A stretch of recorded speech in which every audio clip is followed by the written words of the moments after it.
If there can be politics of hatred and enmity, then the politics of harmony and reforms should also be there.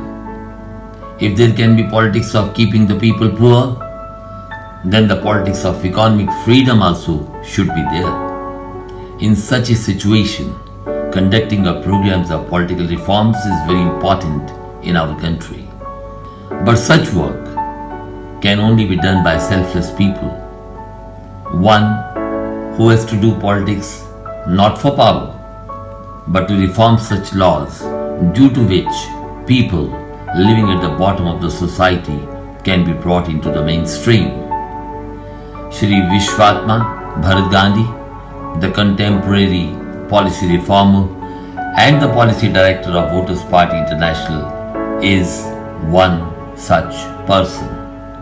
He has been running the programs of political reforms across the country for the last 20 years so that the voters of the country could show the way out to those fake leaders and political parties who are contesting elections on the basis of caste, religion and money. This way, the country's voters could also participate in the economic prosperity of the country. Vishwatma Bharat Gandhi has framed more than 70,000 political reformers through these programs. He has written dozens of books on political reforms, philosophy and spirituality. He has evolved a new structure of democracy in which all political problems like poverty, slavery, corruption, violence and cultural decline will be resolved permanently.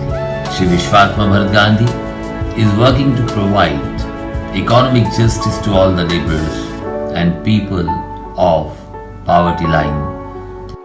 See the height of sacrifice of this man. To fulfill this purpose, he did not marry at all. He did not create any property in his name. He named his entire life to bring justice to the people living below the poverty line, facing financial crisis.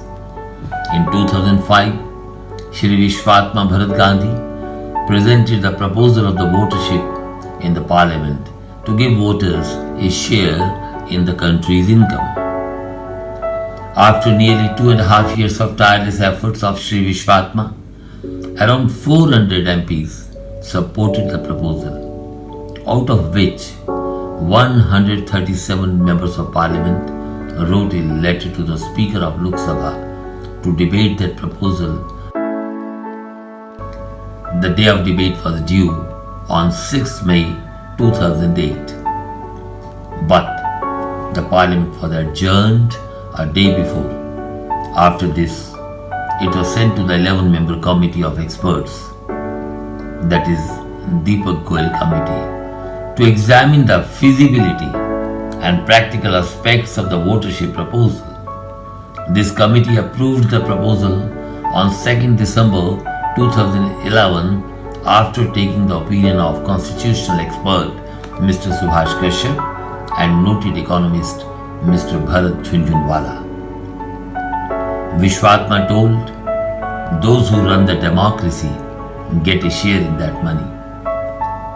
But the voters who constitute the democracy do not get any share.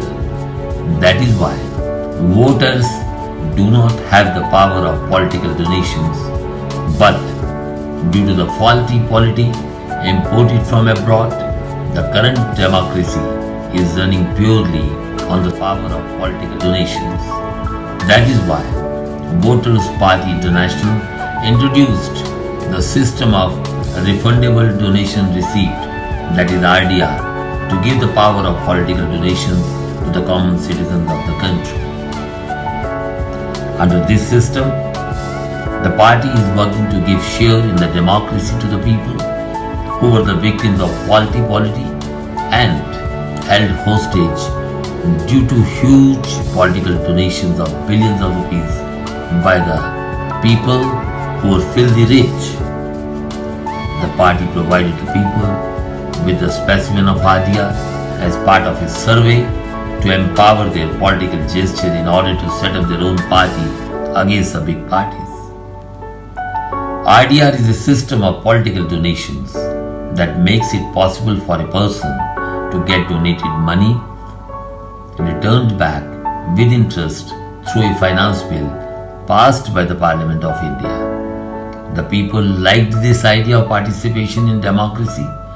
As a result of that, thousands of people joined the idea of the party. Thousands of perverted youth who indulged in insurgency joined the movement of economic freedom. Recently, Vishwatma Bharat Gandhi has started giving training of political reforms in Nagaland also. Thousands of people are supporting the participation in the democracy through IDR and votership. Seeing the success of the movement for economic freedom, we are sure the day is not far when the people of India will achieve economic freedom